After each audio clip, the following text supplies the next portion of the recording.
Baghdad میں رہتے ہوئے بیت اللہ شریف کی زیارت۔ حضرت شیخ ابو صالح سے منقول ہے، حضرت شیخ ابو مدین مغربی نے مجھے حضور سیدنا غوث اعظم کی خدمت میں بغداد فقر کی تعلیم کے لیے بھیجا۔ آپ نے مجھے 20 دن تک اپنے خلوت خانہ کے دروازے پر بٹھائے رکھا اور 20 روز گزرنے کے بعد مجھے قبلہ رو ہونے کا حکم دیا۔ جب میں قبلہ رو ہو گیا، آپ نے فرمایا، اے ابو صالح اس طرف دیکھو۔ چنانچہ جب میں نے اس جانب دیکھا، آپ نے فرمایا، کیا دیکھ رہے ہو؟ میں نے عرض کیا، بیت اللہ شریف میری نظروں کے سامنے ہے۔ آپ نے مجھے حکم دیا کہ اب مغرب کی سمت دیکھو۔ میں نے اپنا چہرہ مغرب کی جانب کیا تو آپ نے دریافت فرمایا، کیا دیکھ رہے ہو؟ میں نے عرض کیا، میں اپنے مرشد پاک حضرت ابو مدین کو دیکھ رہا ہوں۔ ایک مرتبہ سنان نامی عیسائی پادری نے غوث اعظم کی محفل میں حاضر ہو کر سلام عرض کیا اور حاضرین میں کھڑے ہو کر بیان دیا کہ میں یمن کا رہنے والا ہوں۔ میں نے ارادہ کیا میں اسلام قبول کروں۔ اسی دوران میرے دل پہ یہ خیال پیدا ہوا کہ میں اس دور کی سب سے بڑی شخصیت کے دست مبارک پر کلمہ پڑھوں۔ اس سوچ کے دوران مجھے نیند آ گئی۔ خواب میں مجھے حضرت سیدنا عیسیٰ علیہ السلام کی زیارت نصیب ہوئی۔ آپ نے مجھ سے ارشاد فرمایا کہ تم بغداد شریف چلے جاؤ اور شیخ عبد القادر جیلانی کے دست حق پر اسلام قبول کرو، کیونکہ اس وقت وہ روئے زمین پر تمام لوگوں میں افضل و اعلیٰ ہیں۔ حضرت شیخ عمر الکیمانی رحمۃ اللہ علیہ سے منقول ہے، ایک مرتبہ حضرت سیدنا غوث اعظم کی خدمت میں 13 لوگ دائرہ اسلام میں داخل ہونے کے لیے حاضر ہوئے۔ ان لوگوں نے بیان کیا کہ ہم عرب کے عیسائی ہیں، ہم نے کلمہ پڑھنے کا ارادہ کیا، ابھی سوچ رہے تھے کہ کسی مرد کامل کے دست حق پر کلمہ پڑھیں۔ ہمیں ہاتف غیب سے آواز سنائی دی کہ بغداد جا کر شیخ عبد القادر جیلانی کے دست مبارک پر کلمہ پڑھو۔ حضرت ابو الحسن علی سے منقول ہے، فرماتے ہیں، ایک مرتبہ ایک جماعت کثیر کے ہمراہ حضرت سیدنا غوث اعظم کی زیارت باسعادت کے لیے روانہ ہوا۔ اسی دوران بے شمار لوگ میرے پاس آتے رہے، اپنی مشکلات کے حل کے لیے مجھ سے کہتے رہے، میں حضور سیدنا غوث اعظم سے ان کی سفارش کروں گا۔ حضرت ابو الحسن علی بن ملاعب القواس فرماتے ہیں، رستے میں ایک بد اخلاق لڑکا بھی ہمارے قافلے میں شامل ہو گیا۔ مجھے اس کا علم تھا کہ یہ اکثر و بیشتر ناپاک رہتا ہے اور بول و براز کے بعد استنجا بھی نہیں کرتا۔ حسن اتفاق کے حضور سیدنا غوث اعظم سے بھی رستہ میں ملاقات ہو گئی۔ حضرت ابو الحسن علی فرماتے ہیں، میں نے حضور سیدنا غوث اعظم کی خدمت میں لوگوں کے پیغامات پہنچائے اور پھر مجھ سمیت میرے ساتھ تمام موجودہ لوگوں نے آپ کے ہاتھ مبارک کو ازراہ عقیدت چومنا شروع کر دیا۔ وہ فرماتے ہیں، جب اس بد اخلاق لڑکے نے حضور سیدنا غوث اعظم رحمۃ اللہ علیہ کا ہاتھ مبارک چوما تو بے ہوش ہو کر زمین پر گر پڑا۔ جب اس کو ہوش آیا تو اس کے چہرہ پر داڑھی نمودار ہو چکی تھی اور اس نے آپ کے دست حق پر توبہ کی، پھر اس کا شمار نیکوں میں ہوا۔ حضرت شیخ زین الدین فرماتے ہیں، میں نے حضور سیدنا غوث اعظم سے علم حاصل کیا۔ اللہ عز و جل نے مجھے 1 سال میں اتنا علم دیا کہ دوسروں کو وہ علم 20 سال میں بھی نصیب نہ ہوا ہوگا۔ میں نے آپ سے مصر جانے کی اجازت طلب کی تو آپ نے فرمایا، دمشق پہنچ کر غازیوں کو مصر میں داخل ہونے کے لیے تیار پائے گا تاکہ اس پر قابض ہو جائیں، مگر ان سے کہنا وہ ہرگز کامیاب نہیں ہوں گے، ہاں دوسری مرتبہ وہ ضرور کامیاب ہوں گے۔ حضرت شیخ زین الدین فرماتے ہیں، جب میں دمشق پہنچا میں نے وہی حال پایا۔ آپ نے بیان فرمایا، میں نے ان سے کہا تو وہ نہ رکے۔ جب میں مصر پہنچا میں نے خلیفہ کو ان کو مقابلے کے لیے تیار کیا۔ میں نے خلیفہ سے کہا، گھبراؤ نہیں، تم کامیاب ہو جاؤ گے۔ جب غازی مصر پہنچے تو ان کو شکست ہوئی۔ شیخ زین الدین فرماتے ہیں، خلیفہ نے مجھے اپنا ندیم خاص مقرر کر دیا اور اپنے ہر راز سے مجھے واقفیت دے دی۔ پھر دوسری مرتبہ غازی آئے، انہوں نے مصر پر قبضہ کر لیا۔ مجھے حضور سیدنا غوث اعظم کے قول کے مطابق ہر ایک سے 1.5 لاکھ دینار ملے۔ مجھے مصر میں ہر خاص و عام میں مقبولیت حاصل ہو چکی تھی اور بے شمار لوگ میرے واعظ سے مستفیض ہونے لگے تھے۔ حضرت سیدنا غوث اعظم شیخ عبد القادر جیلانی کی خدمت میں ایک عورت حاضر ہوئی۔ آپ سے دعا کی درخواست کی کہ اس کے ہاں اولاد ہو آپ نے مراقبہ میں جا کر لوح محفوظ کا مشاہدہ کیا تو وہاں لکھا تھا اس عورت کی قسمت میں اولاد نہیں ہے۔ آپ نے اللہ کے حضور اس کے لیے دعا فرمائی۔ غیب سے ندا آئی اس کے ہاں اولاد نہیں، آپ اس کے حق میں دعا جاری رکھیں، یہاں تک کہ غیب سے آپ کو ندا آئی کہ ہم نے آپ کی دعا کی بدولت اس کو 7 لڑکے عطا فرمائے۔ چنانچہ اس عورت کے ہاں یکے بعد دیگرے 7 لڑکوں کی دعا کی پیدائش ہوئی۔ حضرت شیخ ابو الخیر منقول ہے، فرماتے ہیں میں شیخ ابو حسن اور شیخ خلیل بن احمد اور شیخ ابو عبداللہ کی خدمت میں حاضر تھے۔ آپ نے فرمایا تم سب اپنی اپنی حاجات بیان کرو، میں انشاءاللہ تمہاری حاجات پوری کروں گا۔ شیخ ابو سعود نے کہا کہ میں ترک دنیا اختیار کرنا چاہتا ہوں۔ شیخ ابو قائد نے کہا میں مجاہدے کی قوت چاہتا ہوں۔ شیخ ابوالزاد نے کہا کہ میں خوف الہی چاہتا ہوں۔ شیخ فارسی نے کہا اللہ کے ساتھ میرا ایک حال ہے جسے میں کھو بیٹھا میں چاہتا ہوں کہ میرا وہ حال لوٹ آئے۔ شیخ جمیل نے کہا میں حفظ وقت چاہتا ہوں۔ شیخ عمر نے کہا کہ میں علم کی زیادتی چاہتا ہوں۔ حضرت شیخ ابو الخیر محفوظ فرماتے ہیں حضور سیدنا غوث اعظم نے فرمایا انشاءاللہ تم سب کی حاجات جلدی پوری ہوں گی۔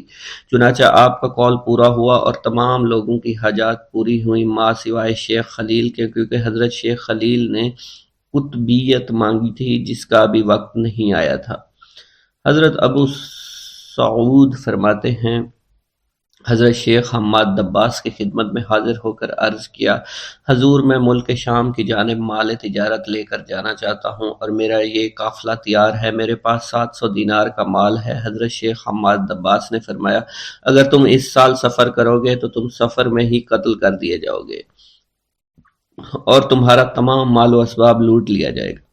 حضرت حماد باس کی بات سن کر وہ تاجر حضور سیدنا غوث اعظم کی خدمت میں حاضر ہوا اور حضرت حماد باس کی بات بیان کر دی۔ آپ نے فرمایا کہ تم سفر پر جاؤ، میں تمہارا ضامن ہوں۔ آپ کا فرمان سن کر وہ سامان تجارت لے کر شام پہنچا۔ اپنا تمام مال فروخت کرنے کے بعد وہ تاجر اپنے کسی کام سے حلب گیا، وہاں ایک مقام پر اس نے 1000 دینار رکھ دیا اور حلب میں اپنی قیام گاہ پر واپس آ گیا۔ اس نے خواب میں دیکھا عرب بتوؤں نے ایک قافلہ لوٹا ہے، قافلہ کے کئی آدمیوں کو قتل کیا ہے جس میں وہ شامل ہے۔ اس کے بعد وہ بیدار ہوا، گھبرا کر اس جگہ پہنچا جہاں اس نے 1000 دینار رکھے تھے، اس کے دینار وہیں پر رکھے اس کو مل گئے۔ دینار لے کر واپس قیام گاہ پہنچا، بغداد شریف واپس جانے کی تیاری شروع کر دی۔ جب وہ تاجر بغداد شریف واپس پہنچا تو پہلے حضرت حماد باس کی خدمت میں حاضر ہوا تو آپ نے فرمایا کہ تم پہلے حضور سیدنا غوث اعظم کی خدمت میں حاضر ہوا، کیونکہ وہ محبوب سبحانی ہیں، انہوں نے اللہ کے حضور تمہارے لیے 70 مرتبہ دعا مانگی یہاں تک کہ تمہاری حقیقت کو خواب میں بدل دیا گیا۔ وہ تاجر آپ کی خدمت میں حاضر ہوا اور آپ نے حضرت حماد باس کی بات کی تصدیق کی۔ میرا یہ قدم تمام اولیاء کرام کی گردن پر ہے۔ ایک مرتبہ محلہ حلبہ میں اپنے مہمان خانے میں واز فرماتے ہوئے حضور سیدنا غوث اعظم پر اچانک حالت کشف طاری ہوئی۔ آپ رحمت اللہ علیہ نے فرمایا میرا یہ قدم ہر ولی اللہ کی گردن پر ہے۔ یہ ارشاد سن کر تمام اولیاء اللہ نے اپنی گردنیں جھکا دیں۔ صلحائے امت نے اس کی توضیح فرمائی ہے کہ آپ رحمت اللہ علیہ کے عہد مبارک اور بعد میں قیامت تک آپ کی عطا کے بغیر ولی اللہ ولایت کے درجے پر فائز نہیں ہو سکتا۔ سلطان الہند حضرت خواجہ معین الدین چشتی المعروف خواجہ غریب نواز اس وقت خراسان کے پہاڑوں پر مجاہدات میں مشغول تھے۔ انہوں نے بھی حضور سیدنا غوث اعظم کا ارشاد گرامی سن کر اپنی گردن جھکا دی اور یوں عرض گزار ہوئے آپ کے قدمین شریفین میرے سر اور میرے آنکھوں پر ہیں۔ حضور سیدنا غوث اعظم فرماتے ہیں کہ میں 10 برس کی عمر میں اپنے شہر کے مکتب میں حصول علم کے لیے جایا کرتا تھا۔ اس وقت میرے ساتھ ملائکہ بھی ہوتے تھے جو میرے آگے پیچھے میری حفاظت کے لیے چلتے تھے۔ جب میں مدرسہ پہنچتا تو یہ منادی کرتے تھے اللہ کے ولی کے لیے جگہ خالی کر دو، چنانچہ وہ میرے لیے جگہ خالی کر دیتے تھے۔ ایک مرتبہ میں نے ایک ایسے شخص کو دیکھا جس نے فرشتوں کی آواز سن کر کہا جس میں کوئی مزاحمت نہ ہوگی کہ یہ ایک نہایت معزز گھرانے کا فرد ہے اور ان قریب اس کو وہ عظمت حاصل ہوگی جس میں کوئی مزاحمت نہ ہوگی، اور اس کو ایسا قرب نصیب ہوگا کہ اس کو کوئی فریب نہ دے سکے گا۔ پھر 40 برس بعد میں نے اس شخص کو پہچانا، وہ شخص ابدالوں میں سے تھا۔ حضرت شیخ ابو سعود احمد بن بکر حریمی سے مروی ہے کہ حضور سیدنا غوث اعظم نے فرمایا کہ میں 55 سال تک تنہا عراق کے بیابانوں میں پھرتا رہا، میں لوگوں کو نہ جانتا، لوگ مجھے نہ جانتے۔ اسی دوران میرے پاس رجال الغیب اور جنات تشریف لاتے جنہیں میں طریقت اور اصول کی تعلیم دیتا تھا۔ ابتدا میں جب میں عراق میں داخل ہوا تو حضرت خضر میرے ہم سفر بنے، اور بعد میں اس وقت ان کو پہچانتا نہ تھا، اور اس کے ساتھ میرا معاہدہ ہوا کہ میں ان کے کسی حکم کی خلاف ورزی نہیں کروں گا۔ ایک مرتبہ انہوں نے مجھے ایک جگہ بیٹھنے کا حکم دیا اور میں اس جگہ 3 سال تک بیٹھا رہا۔ سال میں ایک مرتبہ حضرت خضر میرے پاس تشریف لاتے، فرماتے کہ یہی تیرا مقام ہے جہاں تجھے پہنچایا گیا ہے۔ اس عرصہ کے دوران تمام نفسانی خواہشات مجھ پر انسانی شکل میں وارد ہوئیں، لیکن اللہ عز و جل نے مجھے ہر موقع پر استقامت عطا فرمائی اور مجھے ان خرافات سے بچائے رکھا۔ ابتدا میں میرا نفس مجاہدہ کا کوئی طریقہ اختیار کرتا تو میں اس پر قائم ہو جاتا اور کسی چیز کو قبول نہ کرتا تھا۔ ایک طویل مدت تک اپنا گلا گھونٹتے ہوئے میں مدائن کے جنگلوں میں مجاہدات میں مشغول رہا۔ حضور سیدنا غوث اعظم فرماتے ہیں کہ میں نے اپنے نفس کو مختلف مجاہدوں، مختلف ریاضتوں اور مختلف مشقتوں میں ڈالے رکھا۔ 1 سال تک میں گری ہوئی چیزیں اٹھا کر کھاتا رہا، دوسرے سال پانی پر گزارا کیا، اور تیسرے سال نہ میں نے کچھ کھایا، نہ پیا اور نہ ہی سویا۔ ایک مرتبہ شدید سردی کی وجہ سے میں ایوان کسرا کے کھنڈرات میں سویا تو رات بھر میں 40 مرتبہ طبیعت خراب ہوئی۔ حضور سیدنا غوث اعظم فرماتے ہیں ہر سال ایک بزرگ آتے اور وہ مجھے جبہ دے کر چلے جاتے۔ اسی طرح میں نے بے شمار طریقوں سے دنیا اور نفس سے چھٹکارا پانے کی کوشش کی۔ لوگ مجھے دیوانہ سمجھتے تھے۔ میں برہنہ جسم جنگلوں میں چلا جاتا اور کانٹوں پر لوٹتا شور مچاتا تھا۔ میرا تمام بدن سے خون جاری ہو جایا کرتا تھا اور لوگ مجھے اٹھا کر شفا خانے لے جایا کرتے، جہاں میری حالت مزید بگڑ جاتی۔ ایک وقت ایسا بھی آیا جب مجھ میں اور مردہ میں کوئی فرق نہ تھا۔ لوگ کفن لے کر آئے، غسال کو بلوایا کہ وہ مجھے غسل دے دیں۔ ابھی انہوں نے مجھے غسل دینے کے لیے تختہ پر ڈالا ہی تھا کہ میری حالت درست ہو گئی۔ میں اٹھ کھڑا ہوا۔ طریقت کی ان پرخطر راہوں میں نہ تو میں کبھی خوف زدہ ہوا اور نہ کبھی میرا نفس مجھ پر غلبہ پا سکا، اور نہ ہی دنیا کی آرائش مجھے حیران کر سکی۔ حضور سیدنا غوث اعظم فرماتے ہیں شیطان نے میرے گرد بے شمار جال بچھائے۔ جب میں نے اس سے کہا کہ یہ کیا ہے تو اس نے کہا یہ دنیاوی چیزیں ہیں اور میں ان جالوں سے تم جیسوں کو شکار کرتا ہوں۔ میں نے 1 سال تک شیطان کا مقابلہ کیا، اس کے بچھائے ہوئے تمام جالوں کو ختم کر دیا۔ اس کے بعد میرے سینے کو کھول دیا گیا اور مجھ پر بے شمار خلائق ظاہر ہوئے۔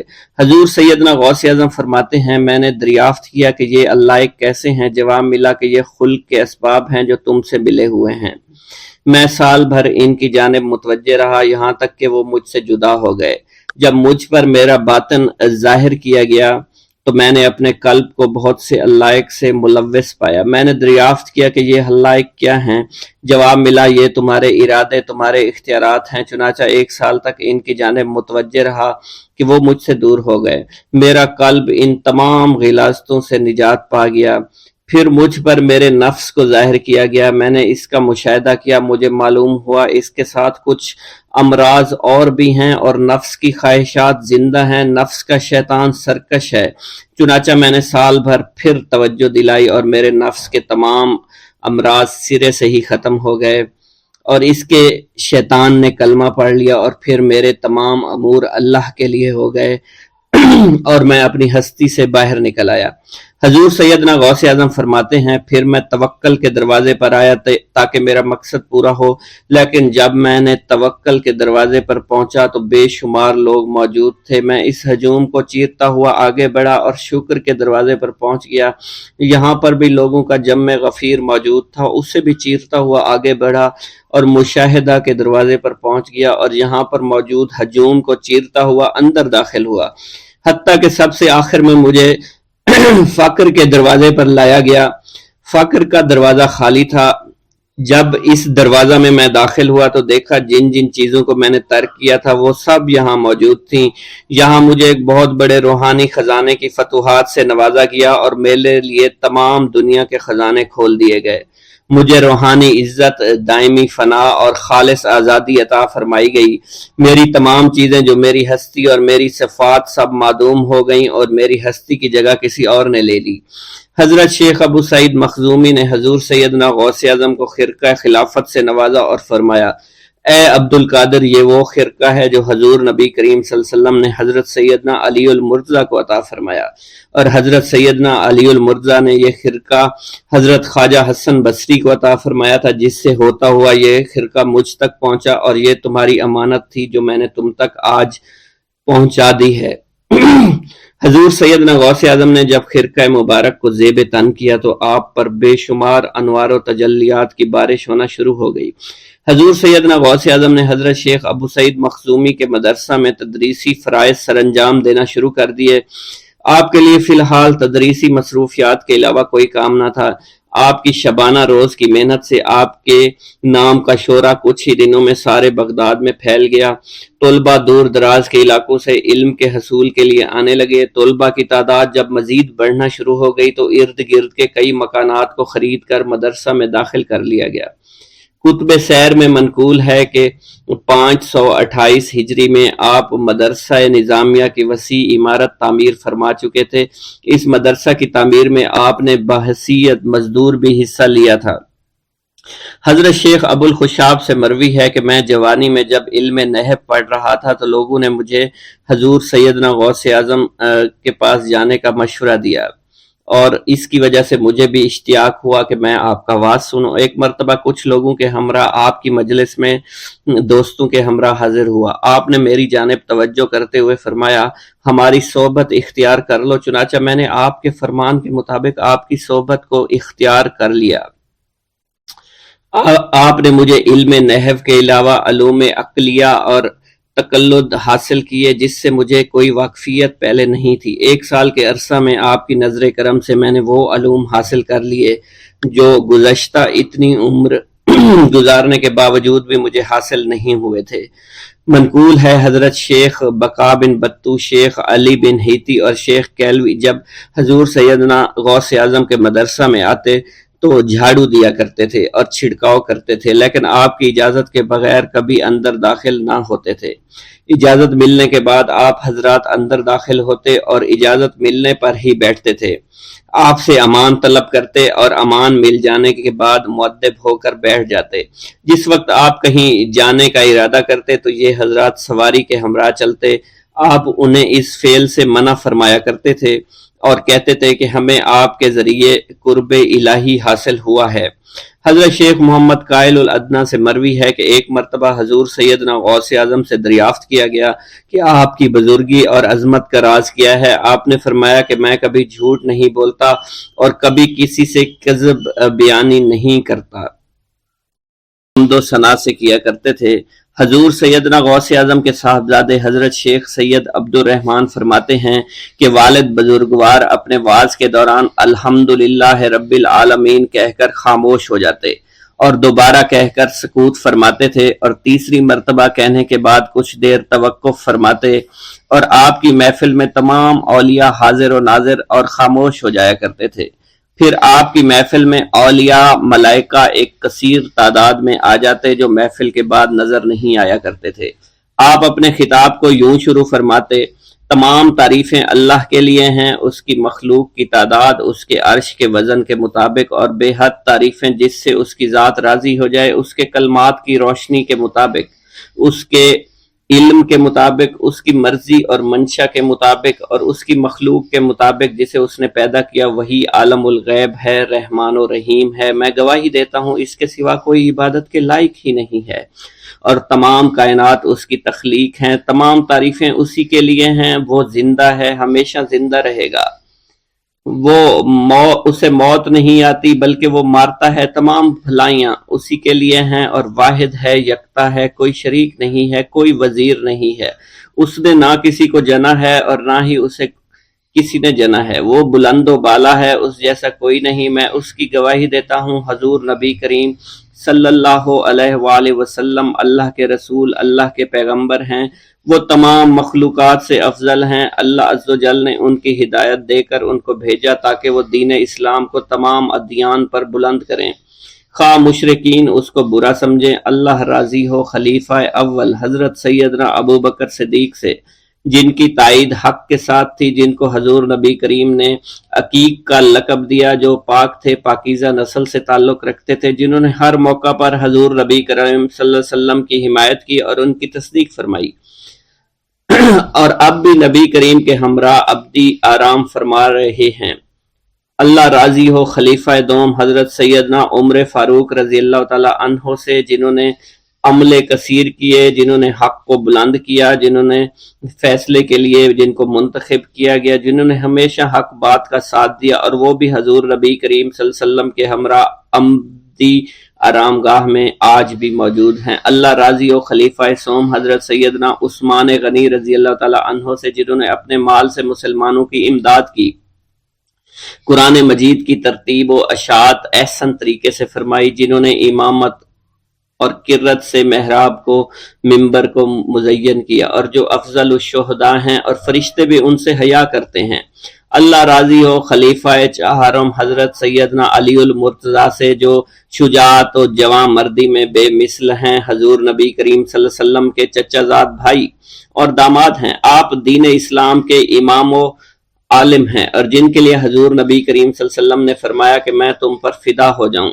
اللہ راضی ہو حسنین کریمین حضرت سیدنا امام حسن امام حسین سے، جن کی نیکیاں تا حشر قائم رہنے والی ہیں اور جن کے مراتب بے مثل ہیں۔ اللہ نے ان کے قلوب کو نیکیوں کی جانب مائل کیا۔ اے اللہ تو ہمارے رازوں اور دلی کیفیات سے واقف ہے، ہمیں ہر عمل کرنے اور برائی سے بچنے کی توفیق عطا فرما، اور ہمیں گناہوں کی لذت سے بچا، ہمیں اپنے ما سوا سے محفوظ رکھ اور اپنی مشغولیت عطا فرما۔ بے شک اللہ کے سوا کوئی عبادت کے لائق نہیں، جو چاہتا ہے وہی ہوتا ہے، اور وہی قوی اور وہی عظیم ہے۔ اے اللہ ہمیں غفلت سے بچا اور ہمارے اوپر وہ بوجھ نہ ڈال جو تو نے پہلی امتوں پر ڈالا۔ اے ہمارے رب العالمین ہمیں معاف فرما اور ہماری مغفرت عطا فرما، کیونکہ تو ہی ہمارا رب ہے، تو ہی ہمارا مولا ہے، آمین۔ حضرت شیخ عبداللہ جبائی کا قول ہے کہ حضور سیدنا غوث اعظم رحمت اللہ علیہ نے مجھ سے ارشاد فرمایا کہ میرے نزدیک کھانا کھلانا اور حسن اخلاق افضل اور اعلیٰ ہیں۔ آپ کے پاس کبھی پیسہ نہیں ٹھہرا کرتا تھا، اگر صبح کے وقت آپ کے پاس 1000 دینار آ جاتے تو شام تک وہ غریبوں اور محتاجوں میں تقسیم ہو جایا کرتے تھے۔ حضور سیدنا غوث اعظم کی پرورش نہایت ہی بابرکت ماحول میں ہوئی۔ آپ نے ابتدا میں گوشہ نشینی اختیار کی اور خود کو دنیاوی غلاظتوں سے پاک رکھا۔ آپ نے 51 برس کی عمر میں شادی کی۔ جب آپ سے اس بارے میں دریافت کیا گیا تو آپ نے فرمایا، جب مجھے حضور نبی کریم صلی اللہ علیہ وسلم نے نکاح کی اجازت دی تو میں نے نکاح کر لیا۔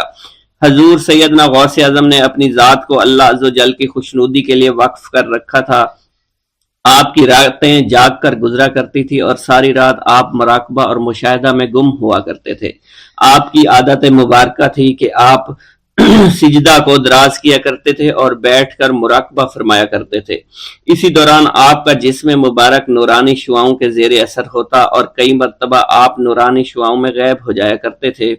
حضرت شیخ ابو عبداللہ بن حسنین بن ابی الفضل فرماتے ہیں کہ حضور سیدنا غوث اعظم کے بعض دہقانی مریدین ہر سال آپ کے لیے گیہوں بوتے تھے اور جائز طریقہ سے اسے پالتے تھے۔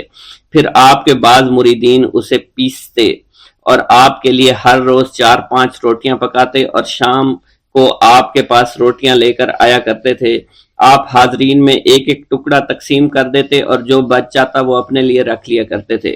حضرت شیخ خضر حسنی سے منقول ہے، حضور سیدنا غوث اعظم ایک شکستہ دل فقیر کو دیکھا۔ آپ نے اس سے اس کی کیفیت کے متعلق دریافت کیا تو اس نے کہا کہ میں آج دریا کے کنارے گیا اور ملاح سے کہا مجھے دریا کے پار لے جائے۔ اس نے انکار کر دیا، میں اپنے اس افلاس کے سبب پریشان اور شکستہ دل ہوں۔ ابھی اس فقیر کا کلام جاری تھا کہ ایک شخص آپ کی خدمت میں حاضر ہوا اور 30 دینار آپ کی خدمت میں پیش کیے۔ آپ نے وہ دینار اس فقیر کو دے دیے اور فرمایا کہ اس ملاح سے کہنا کہ کسی فقیر کا سوال رد نہ کیا کرے۔ حضرت شیخ معمر ابو المظفر فرماتے ہیں، میں نے حضور سیدنا غوث اعظم سے زیادہ کسی کو درگزر فرمانے والا آج تک نہیں دیکھا۔ آپ کی عطا کا یہ علم تھا، ایک محفل میں 400 لوگوں کو ولایت کے مقام اعلیٰ تک پہنچا دیا کرتے تھے، بھوکوں کو کھانا کھلانا، بیواؤں کی حاجت روائی کرنا۔ آپ کا معمول تھا جب کسی بیمار کے متعلق سنتے تو فوراً اس کی عیادت کے لیے تشریف لے جایا کرتے تھے۔ فقراء کو آپ رحمت اللہ علیہ کے در سے بغیر سوال کیے عطا ہو جایا کرتا تھا۔ حضور سیدنا غوث اعظم نے فرمایا کہ مخلوق سے کنارہ کشی سے پہلے علم حاصل کرو، کیونکہ جو شخص علم کے بغیر عبادت کرتا ہے وہ اصلاح سے زیادہ فساد میں مبتلا ہو جاتا ہے۔ تمہیں چاہیے کہ شمع شریعت اپنے ہمراہ لے کر علم کی روشنی میں علم عمل کرو، پھر اللہ تعالیٰ تمہیں علم لدنی کا وارث بنا دے گا جس سے تم ناواقف ہو۔ تمہیں چاہیے کہ تمام اسباب و ذرائع سے تعلق منقطع کر کے رشتہ داروں اور احباب سے جدائی اختیار کرو، تاکہ تم اپنے زہد کی وجہ سے اپنی قوت باطنی اور اپنے حسن ادب کا مشاہدہ کر سکو۔ خدا کے علاوہ تمام عالم و اسباب سے اس خوف سے منقطع ہو جاؤ تاکہ تمہاری شمع معرفت نہ بجھ جائے، اور جب تم 40 دن اپنے رب کے لیے مخصوص کر دو گے تو تمہارے قلب سے حکمت کے چشمے جاری ہو جائیں گے اور تم معرفت الہی کی تپش کا مشاہدہ کرنے لگے گے، جس کو حضرت موسیٰ علیہ السلام نے اپنے شجر قلب پر محسوس کیا تھا۔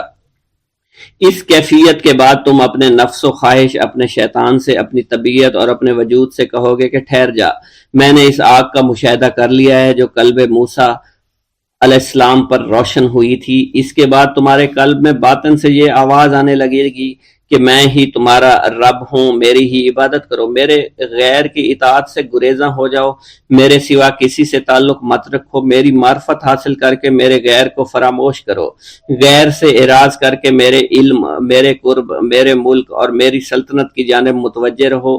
جب تمہیں بقا الہی حاصل ہو جائے تو تمہاری زبان پر اندہ جاری ہو جائے گا اور تمام حجابات رفع ہو کر قلب سے کدورت زائل ہو جائے گی اور نفس کو مکمل سکون حاصل ہو جائے گا۔ پھر جب اس کے الطاف غالب ہو جائیں گے تو تمہیں خطاب کیا جائے گا، اے قلب، فرعون نفس کی طرف توجہ کر اور اس کو راہ ہدایت پر چلاتا ہوا میری جانب آ لے اور اس سے کہہ دے کہ میرا ہی اتباع کریں، پھر انہیں رشد کے راستے پر ہدایت کر کے اس سے تعلق قائم کر اور اس کے بعد پھر قطع تعلق کر کے دوبارہ استوار کر لے اور اسی طرح سے کرتا رہے۔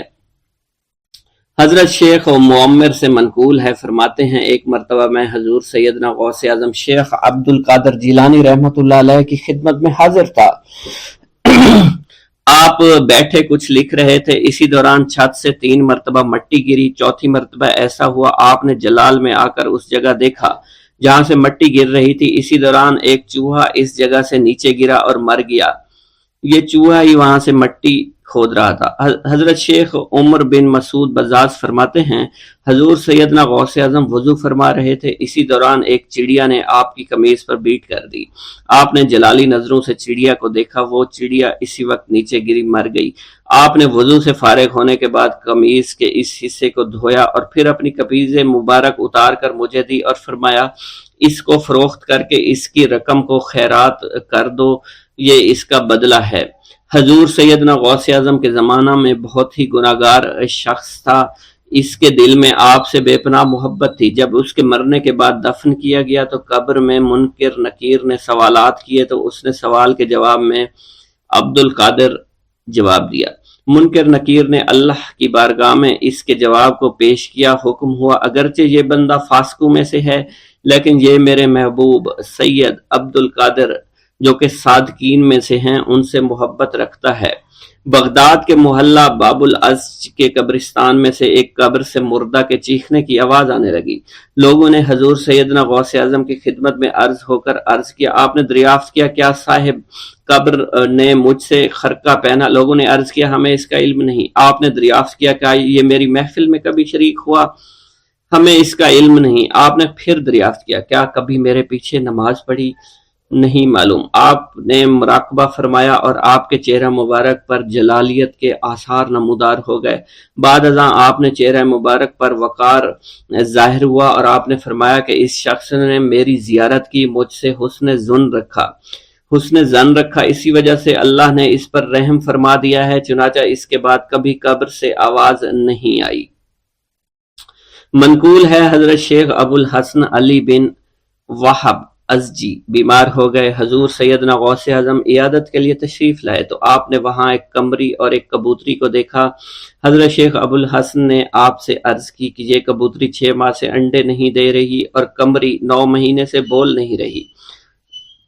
آپ نے کبوتری سے فرمایا تو اپنے مالک کو فائدہ پہنچا اور قمری سے فرمایا تو اپنے خالق کی تسبیح کر۔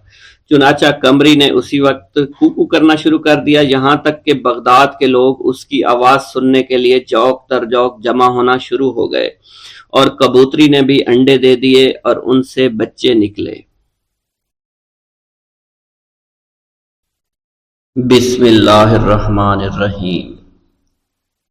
ناظرین گرامی، روایت میں آتا ہے کہ قطب الاقطاب حضرت شیخ عبد القادر جیلانی الحسنی والحسینی الجیلانی، حضرت غوث اعظم شیخ عبد القادر جیلانی رحمۃ اللہ علیہ جب نماز ادا کرتے تو بہت زار و قطار رویا کرتے، یعنی گریہ زاری کیا کرتے تھے۔ روتے روتے آپ کی ہچکی بن جایا کرتی تھی۔ جب آپ رحمۃ اللہ علیہ مسجد میں اپنے مریدین اور شاگردوں کے ساتھ باجماعت نماز پڑھتے، اللہ پاک کی محبت اور عشق میں اتنے ڈوب کر عبادت کرتے کہ ان کے شاگرد آپ کی رقت آمیزی کو دیکھ کر، یعنی رونے کے انداز کو دیکھتے اور کہتے، اگر اصل نماز دیکھنی ہے تو غوث پاک کی نماز کو دیکھا جائے۔ تو ایک بار کا ذکر ہے کہ آپ رحمۃ اللہ علیہ عراق کی مسجد میں سے باجماعت نماز پڑھ کر باہر نکلے۔ آپ کے مریدین بھی آپ کے ساتھ تھے۔ آپ نے دیکھا کہ اسی محلے میں کچھ بچے اخروٹ کے ساتھ کھیل رہے ہیں۔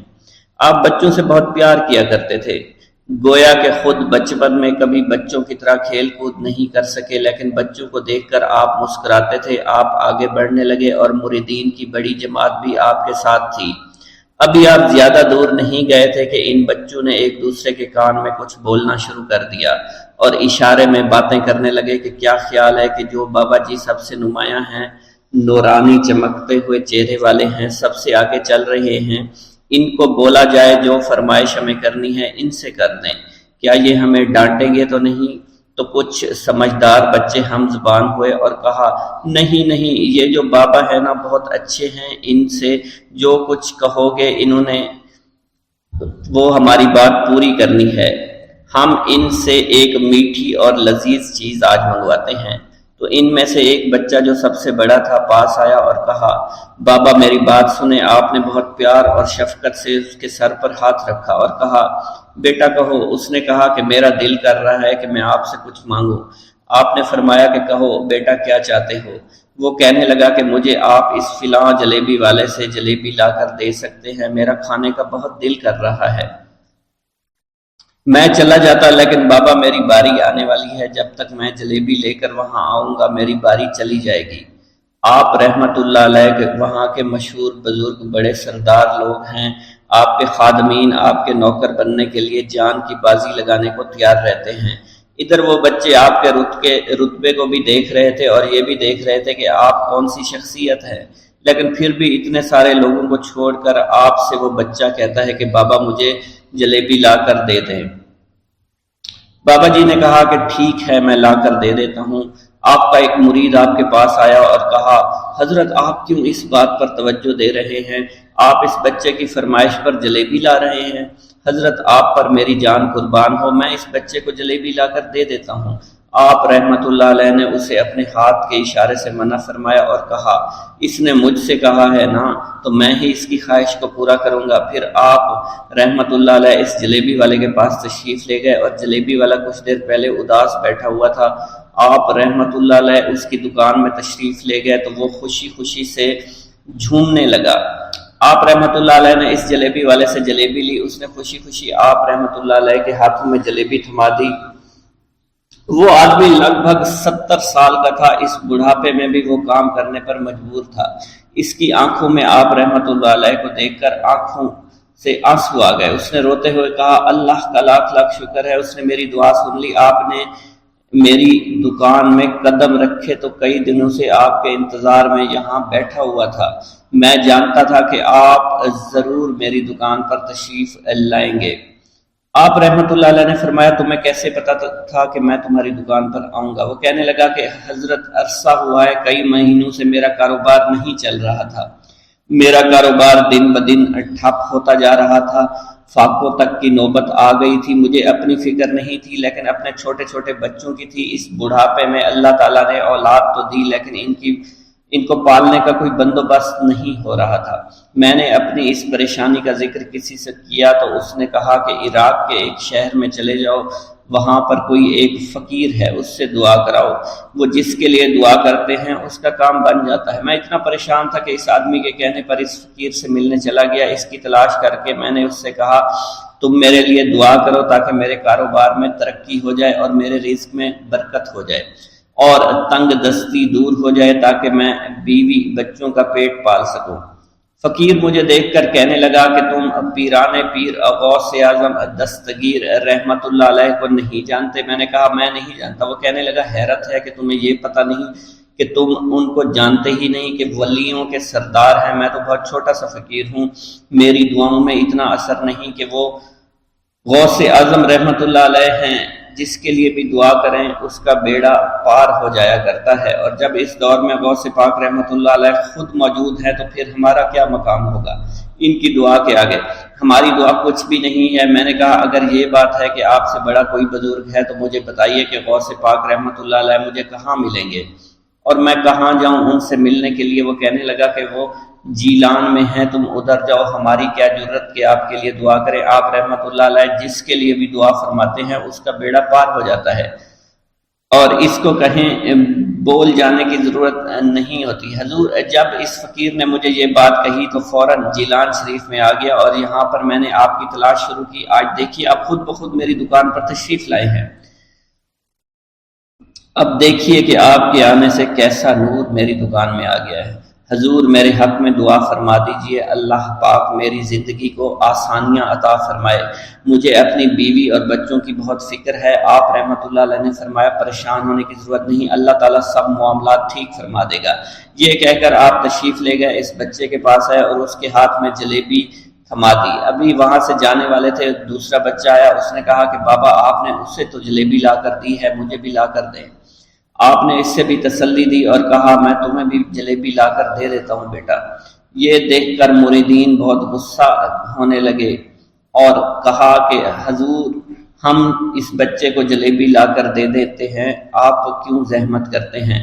لیکن آپ نے فرمایا نہیں، یہ بچے مجھ سے کہہ رہے ہیں نا، میں ان کا نہیں ٹال سکتا۔ حضور آپ بہت مصروف شخصیت ہے، کیوں ان چھوٹے بچوں کی باتیں سن رہے ہیں؟ آپ نے ہاتھ کے اشارے سے انہیں روکا اور فرمایا اللہ تعالیٰ نے ہمیں جس کام کے لیے چنا ہے بس وہ کام ہی ہم کر رہے ہیں، تم لوگ اللہ پاک کی حکمت کو نہیں سمجھ رہے۔ پھر آپ جتنی بار وہ بچے آپ کو بھیجتے رہے، آپ رحمت اللہ علیہ ان کے لیے جلیبیاں لاتے رہے، حتیٰ کہ آخری بچے کو بھی آپ نے جلیبی لا کر دے دی اور وہ مزے سے کھانے لگے۔ جلیبی کھانے کے بعد وہ آپ کو دعائیں کرنے لگے اور کہا آپ بہت اچھے انسان ہیں، جیسا کہ آپ کے بارے میں ہم نے سنا تھا آپ ویسے ہی ہیں، آپ اخلاق کے بہت عمدہ ہیں، آپ کی سخاوت کے بارے میں ہم نے جتنا سن رکھا تھا آپ اتنے ہی سخی ہیں، ہم آپ سے بہت خوش ہوئے۔ آپ رحمت اللہ علیہ مسکرائے، بچوں کی خوشی دیکھ کر آپ کو دلی اطمینان ملا۔ اب ایک اور نماز کا وقت ہو رہا تھا، آپ نے مریدین سے کہا کہ چلو نماز پڑھنے کے لیے مسجد میں چلتے ہیں۔ وہ سب مل کر مسجد میں چلے گئے اور اللہ کی عبادت میں مصروف ہو گئے۔